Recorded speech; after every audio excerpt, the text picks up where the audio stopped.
graça e a paz a todos. Estamos mais uma noite buscando a face do Senhor, para que o Senhor venha nos direcionar através da oração. Hoje nós vamos falar sobre a primeira epístola do apóstolo Paulo a Timóteo, capítulo 2, versículo 1. A oração por todos os homens. Admoesto-te, pois, antes de tudo, que se façam súplicas, orações, intercessões e ações de graças por todos os homens, pelos reis e por todos os que estão em eminência, para que tenhamos uma vida quieta e sossegada em toda a piedade e honestidade, porque isto é bom e agradável diante de Deus, nosso Salvador, que quer que todos os homens sejam salvos e venham ao conhecimento da verdade. Porque há um só Deus e um só mediador entre Deus e os homens, Jesus Cristo, homem, o qual se deu a si mesmo em preço de redenção por todos para servir de testemunha a seu tempo. Para o que fui constituído pregador e apóstolo, digo a verdade em Cristo, não minto, e doutor dos gentios na fé e na verdade. Quero, pois, que os homens orem em todo lugar, levantando mãos santas, sem ira e sem contenda. Apóstolo Paulo, ele vem nos trazer um direcionamento, ele vem admoestar, ele vem avisar sobre algo incorreto do seu modo de agir, pensar, censurar, repreender. Ele vem alertar, ele vem nos corrigir. Quando a palavra diz admoestar, ele está nos corrigindo, está nos ensinando a maneira correta que devemos agir.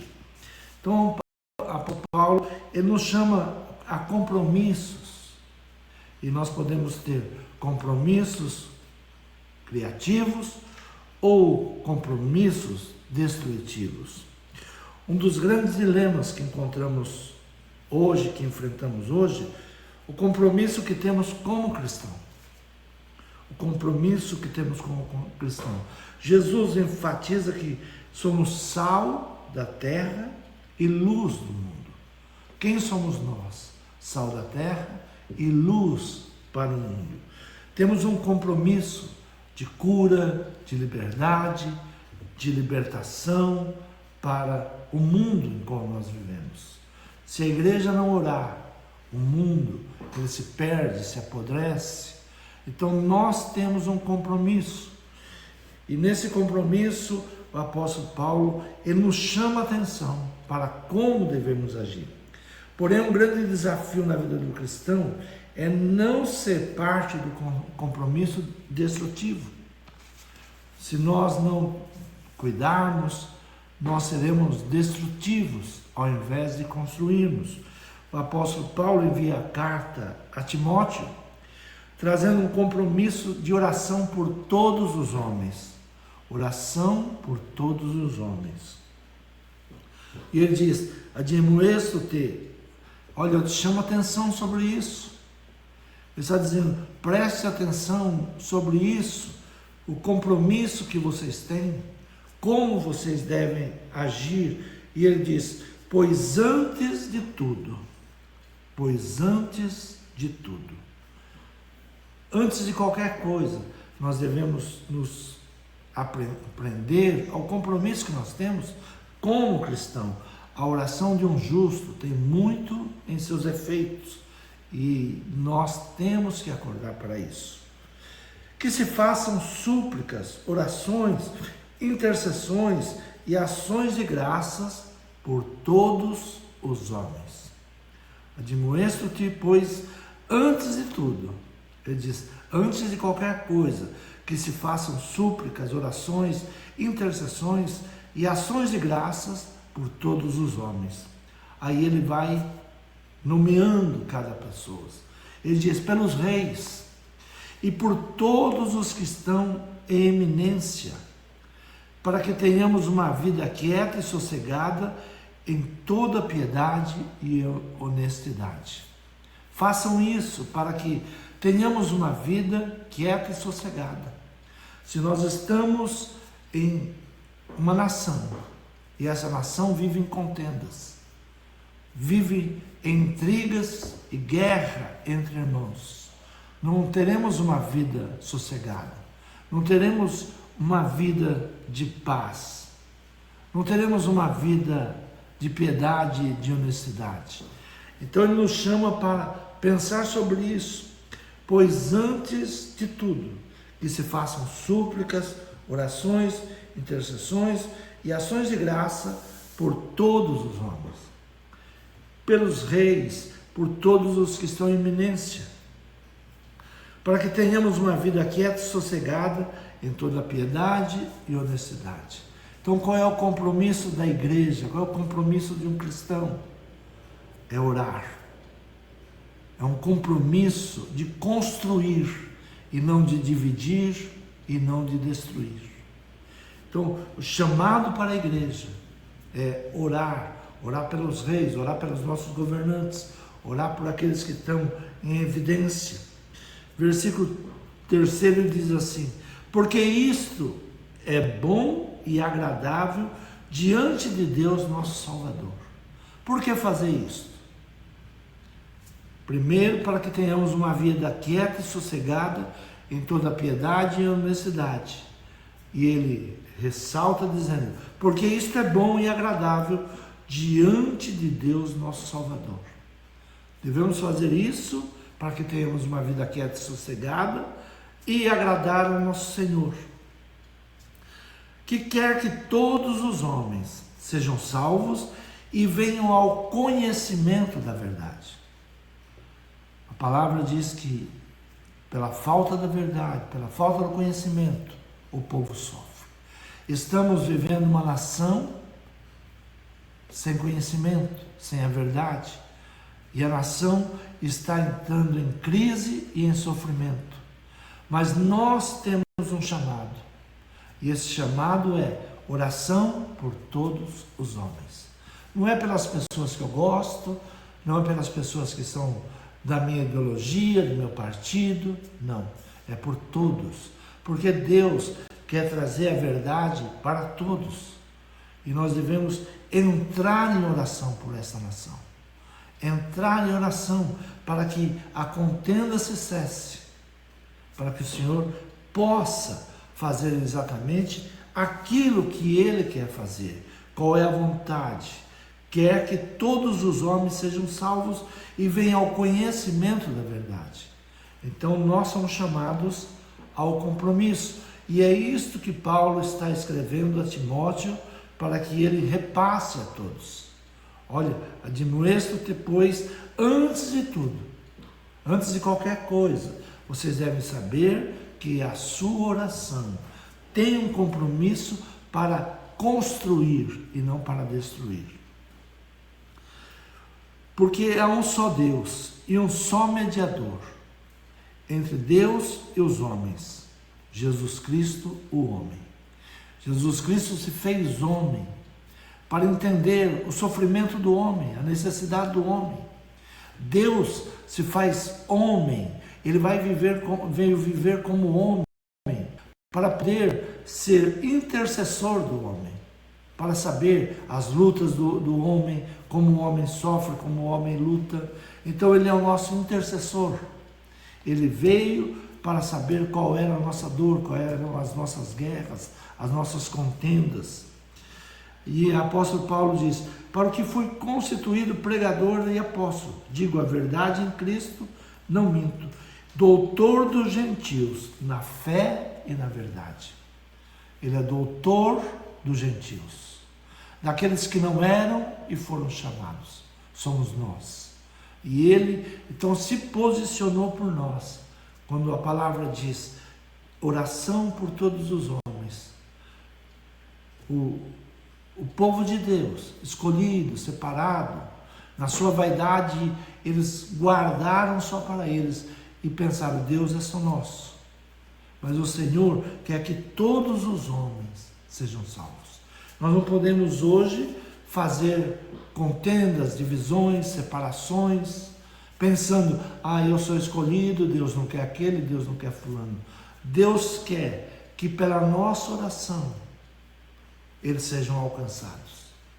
Que através da nossa intercessão eles sejam alcançados. Que quer que todos os homens sejam salvos e venham ao conhecimento da verdade. Pregar a palavra, ter um compromisso com a verdade, ter um compromisso de construir e não de destruir. Esse é o compromisso construtivo, edificante, saudável. O grande perigo da igreja é sermos enlaçados em um compromisso destrutivo.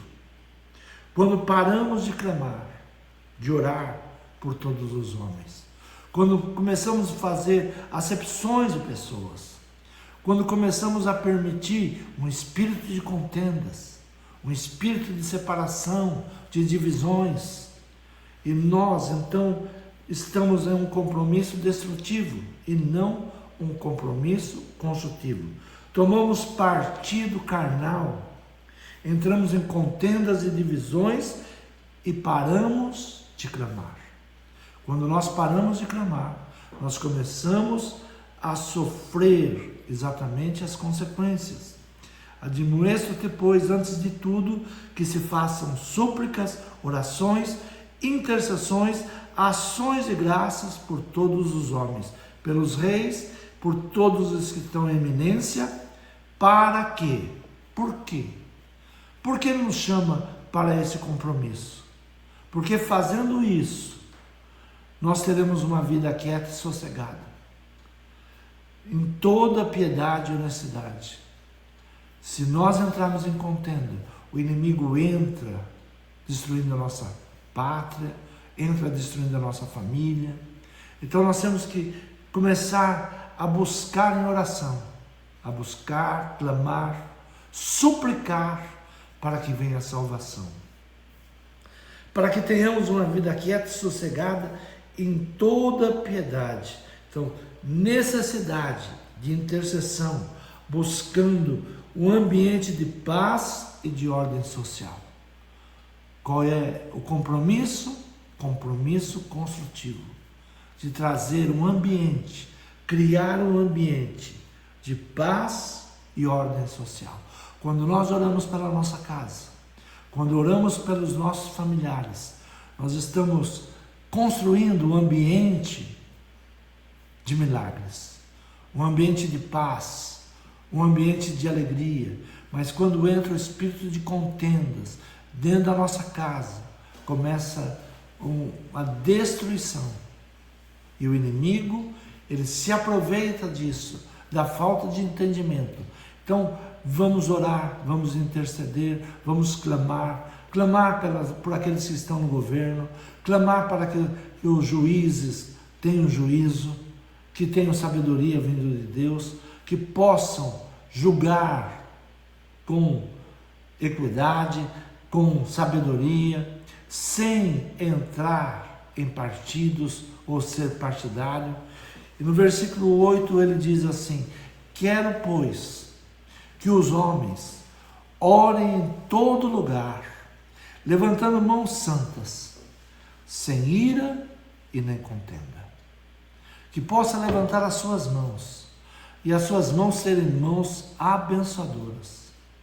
Que levantem as suas mãos, sem ira, sem contenda, sem acusação, mas buscando a misericórdia de Deus. A oração de um justo tem muito em seus efeitos. Quero, pois, que os homens orem em todo lugar, não é só na igreja, é em todo lugar, sem ira, sem contenda, levantando as suas mãos santas, levantando as suas mãos santas. As nossas mãos são para abençoar, as nossas mãos são levantadas para ministrar bênção, para repreender o inimigo. Há poder na oração, há poder no levantar de mãos. Ore com as suas mãos levantadas, levantando as suas mãos, endereçada a esta nação, orando para a bandeira representada a pátria, orando por Israel, para que haja paz em Jerusalém. Veja bem que a oração, ela traz um ambiente de paz, ela traz um ambiente de honestidade, de piedade. Se só entendemos que temos um compromisso, qual é o nosso compromisso? É de oração, é de construir e não de dividir. A igreja não pode ser uma igreja partidária. A igreja tem que ser abençoadora. A igreja tem que ser intercessora. E aqueles que são cristãos, eles não devem ser partidários, mas eles devem ser abençoadores. Que nesta noite o Senhor nos traga esse entendimento. Que levantemos as nossas mãos santas e começamos a abençoar essa nação, abençoar os nossos filhos, abençoar a esposa, o esposo, abençoar o nosso lar, trazer um ambiente de prosperidade, um ambiente de paz. Que o Senhor nesta noite nos traga esse entendimento, que possamos sermos admoestados pela palavra, que está nos avisar, que está nos dizer a maneira correta que estamos vivendo, a maneira correta que estamos sendo de igreja, e que passamos a pensar, a repreender e alertar os nossos erros, a nossa maneira de ser, e começamos a sermos abençoadores. Senhor, toma o governo desta nação nas tuas mãos, o presidente, os seus ministros. Senhor, vai mudando pensamentos. Senhor, se é um pensamento de contendas, se é um pensamento de ganâncias, Senhor, quebra, Senhor, esse principado e essa potestade que está sobre a nossa nação. Senhor, aqui está reunida os intercessores nessa noite, aqueles que vão continuar em oração pela manhã. Senhor, temos um grupo de intercessores pela igreja, pela família, pela nação. Senhor, ouça a nossa oração, nos dá resposta. Senhor, nos dá alegria de mudança. Senhor, que aquilo que é o teu desejo, que os homens se salvem, Senhor, comece a chover salvação, comece a libertar vidas, comece a transformar vidas, a tirar os jovens, Senhor, do vício, da mentira, da contenda, da prostituição. Visita os lares nessa noite, Pai. Senhor, quebra, Senhor, toda hoste maligna, todo espírito contrário, toda mentira, tudo aquilo que não provém de Ti, caia por terra. Senhor, eu levanto as minhas mãos santas nesta madrugada, Pai, para abençoar aqueles que estão nos ouvindo, aqueles que estão intercedendo juntamente conosco. Senhor, liberta, Senhor, aqueles que estão clamando pelos seus filhos. Traga, Senhor, a libertação, Senhor, no lar, o jovem. Senhor, tira os vícios, tira, Senhor, o vício do jogo, o vício das drogas, o vício da prostituição, do engano, da mentira. Liberta os jovens nesta noite, Pai. Senhor, te clamamos, Senhor, por aqueles que estão pedindo oração por nós, que nós possamos interceder pela vida deles. Senhor, toma essa moça chamada Carol, Senhor, visita ela nesse momento, cura, Senhor, o útero dela agora, Senhor, essa criança que está no ventre dela, Senhor, que venha trazer, Senhor, alegria a esse casal, inteira esta criança. Repreendemos toda enfermidade, todo mal, Senhor, tudo aquilo que não provém de Ti, Senhor, caia por terra. Senhor, ministramos sobre cada família, Pai, cada lar que está nos recebendo nesta madrugada, nesta manhã. Senhor, que a Tua bênção, a Tua paz, a Tua harmonia entre nesse lar, e todo espírito de contenda, todo espírito de destruição saia, em nome de Jesus. Desperte em nosso coração, Pai, o compromisso para edificar. É o que nós te pedimos e te agradecemos em nome de Jesus. Amém. Fique na paz do Senhor. Deus vos abençoe.